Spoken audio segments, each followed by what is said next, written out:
चीन Pakistan इक्तिसादी corridor project के तहत पीओके के रास्ते दोनों मुल्कों के दरमियान मुजव्वजा बस सर्विस पर हिंदुस्तान ने सख्त एहतजाज दर्ज कराया है। वजारत दाखिला के तर्जुमान रवीश कुमार ने कहा है कि इस बस सर्विस के शुरू होने से हिंदुस्तान की इलाकाई सालमियत मुतासिर होगी। हिंदुस्तान का मुसलसल ये रुख रहा है कि 1963 का पाकिस्तान चीन सरहदी मुआहदा गैर कानूनी है, जिसे हिंदुस्तान ने कभी तस्लीम नहीं किया।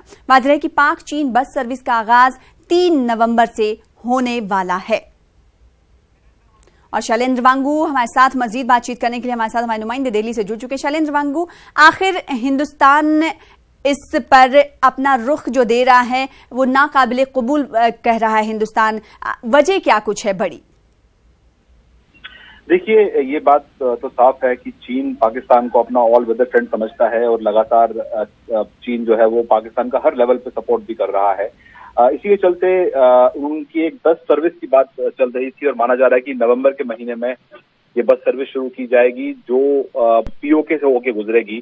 तो इस पूरे मामले पर भारत ने ऐतराज जताया है और भारत ने कहा है कि इस पूरे मामले को लेकर उन्होंने पाकिस्तान के साथ साथ चीन के साथ भी प्रोटेस्ट लॉन्च किया है और इस पूरे मामले को लेकर विरोध जताया है और ये कहा है कि जो सीपीसी कॉरिडोर है ये पाकिस्तान ऑक्युपाइड कश्मीर से होकर गुजरता है और ऐसे में वहां से बस का गुजरना वो सही नहीं है, वो ऑब्जेक्शनेबल है। और साथ ही साथ भारत ने ये भी साफ कर दिया है कि जो 1963 का जो बाउंड्री एग्रीमेंट कहा जाता है चीन और पाकिस्तान के बीच में, वो इलीगल है और भारत इसको रिकॉग्नाइज नहीं करता है। तो ऐसे में भारत ने कहीं ना कहीं अपना ऐतराज इस पूरे मामले को लेकर साफ कर दिया है। लेकिन देखना ये होगा कि अब चीन और पाकिस्तान का इस पूरे मामले को लेकर क्या रुख रहने वाला है। हालांकि जिस तरह से लगातार सीपीसी कॉरिडोर पर काम जारी है, ऐसा लगता नहीं है कि चीन और पाकिस्तान इस प्रोजेक्ट से बैकऑफ करेंगे, लेकिन कहीं ना कहीं भारत इस पूरे मामले को लेकर ऐतराज जता चुका है। जी, तो अपना रुख हिंदुस्तान ने साफ कर दिया है।